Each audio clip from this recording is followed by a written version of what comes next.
shift gears on you again. What does all this mean to selling? One of the things that I think is real evident is how long prospects are on the market looking for homes. Less than 3 months, about 34%. Okay, if you take the people that first visit buy, that's about 6%. So 28% will buy in this first 3-month period. Honestly, guys, back 5 years ago, the 30% was in the first 30 days. So the sales cycle is really elongated. Okay, it's really pushed out. So we have to understand that not only is becoming a trusted advisor, but what's going to be key to developing your pipeline in long-term sales is your ability at opportunity management.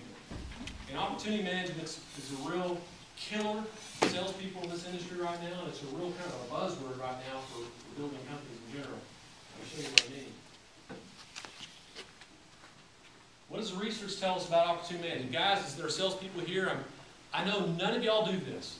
Before I tell you, before I point this research out, it doesn't apply to any of y'all. Okay, but what a recent research study did by Red Tree Consultants was they went out to the end of 2008 and they went all over the Denver market and they went through, I think, 25 different builders, big and small, and they went in and portrayed themselves as a buyer. And I read the study. They did a good job on it. It wasn't misleading. I've been on site, I've been shopped before. I don't like it, but these people did a good job. Of those people that came in, only half of the businesses were asked to register in this market. Of those registered, only 36% received communication from the salesperson. Only 14% of the communication was relevant to what the buyer said was important. So in other words, they just got a thank you note, didn't say anything. Okay.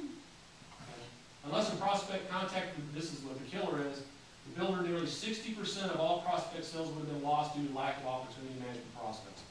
If the buyer didn't come back to you, the sale was lost. That's what that's saying. That's scary stuff, and I will tell you, I have James Hunka, some of you may know him, we were talking about this, and he was just saying, he was in Virginia recently, and they were providing leads to the company there, and they were talking about them not using it, and he said, well, I'm going to go shop some of your salespeople. And he shopped 8 salespeople, and only one of them asked him to register. So, I'm not saying that everyone's doing this, but I'm just saying we have to get really good at getting those leads. Why don't salespeople follow up? Okay. Follow up is passé. Just take that word out of your vocabulary. It's no longer follow up. Don't even think of this follow up. Follow up to me has a connotation, you've done something, now you're going to do something else. Follow up, you haven't done anything yet. Opportunity management is what you need to be calling this. Okay? Because it better describes and identifies the sales opportunities and the strategic activities required to bring the prospect back to you.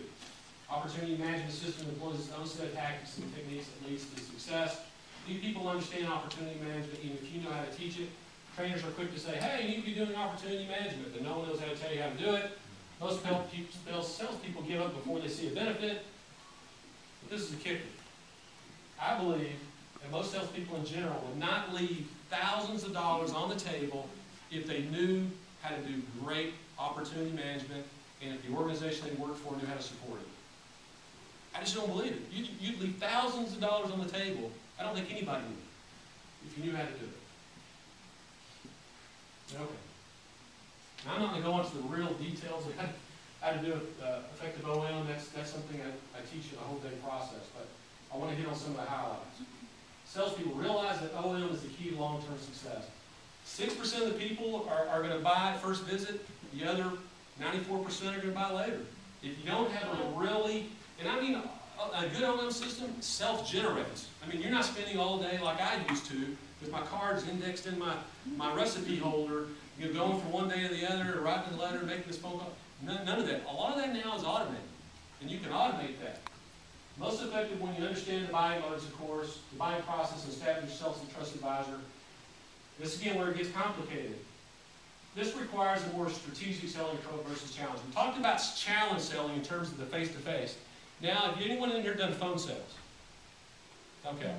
All right. I have. I've sold Wildcat oil shares on the phone. I've sold software on the phone. I've done a lot of phone sales. And I will tell you, it's a totally different approach than face-to-face selling. Okay? and it's much more strategic in nature on the phone. Strategic selling involves only a single sales objective. You have one purpose and part of your opportunity management. And all the activities need to be designed to do that one objective. For home builders, must be prospect focused.